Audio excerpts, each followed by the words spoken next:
Hello, I'm Neil French. Breaking rules. Times have changed in the last 10 years. For the last few decades, maybe, for a long time, you've had the name of the watchmaker who has everything. Great range, marvelous design, innovation, the lot. Suddenly, there is going to be an influx of foreign rubbish. Let's call it citizen stuff, for instance. Citizen watches being Japanese, people assume that they're highly innovative. Of course, you will still go on innovating, but the name will not be entirely yours. And when you look through all the benefits that you have, the one that really still stands out is the fact that you've been at the head, if you like, of the expansion of India. It's a proud brand. And what the guys here have done is to establish that as your single great benefit, and it's a very, very powerful one. However, in order to put that across, you have to change the way that people look at your product, because although that's ingrained in their knowledge now, you have to tell them what they know, and that's what advertising frequently does so well. The way that they've worked it is original in the extreme, and that's how it should be. It does break every rule, and it certainly breaks every rule of watch advertising. I think that's a huge benefit. It's going to be a very famous campaign, but it's certainly, hold on to your seats and wait for it. This is exciting stuff. You're going to see two campaigns. I'm not going to tell you about them because I'm sure they're going to show this video before they show you the ads. So I'm going to have to try to tap dance around what I know.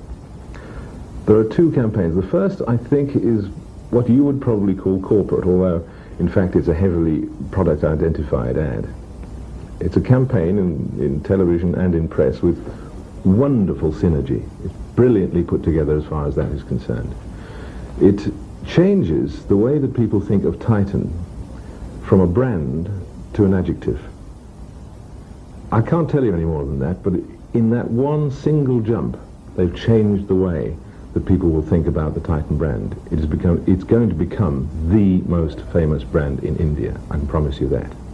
The second part of the campaign, which is more product identified, is still amazingly simple, and it uses the same principle.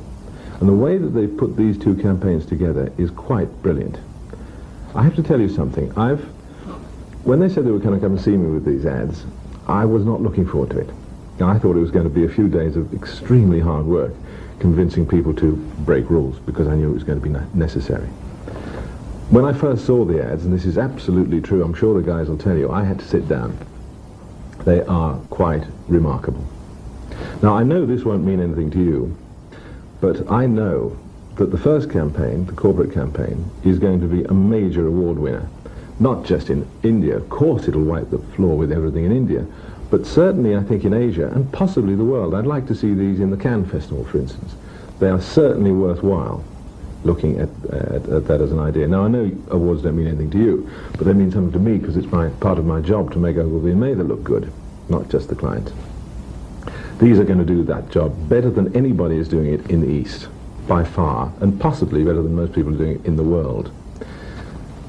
I know, again, I keep on saying this because clients don't usually want awards, but these are so different that they're going to make that much difference. They're certainly going to make Ogilvy and Mather famous, apart from the fact they're all going to sell a hell of a lot of watches. And the sad part of it, we would probably have to pay the art director and the writer even more after they've won all these awards. So that's a downside, but it's a downside I can live with if they're going to do this kind of work. Xerxes, I have to tell you that I wish I'd done these ads myself. It reminds me of a story about, I think it was Alexander Pope and Oscar Wilde having dinner one day, and Pope made an extremely witty remark. And while the laughter was going on, Wilde said, I wish I'd said that. And somebody leant across the table and said, you will, Oscar, you will. And I would love to be able to steal these and pretend that it was mine and put my name on it, but I can't. You are going to love these ads, and if you don't, call me and I'll come over and beat you into submission, because they are absolutely the best thing I've seen in a year, at least.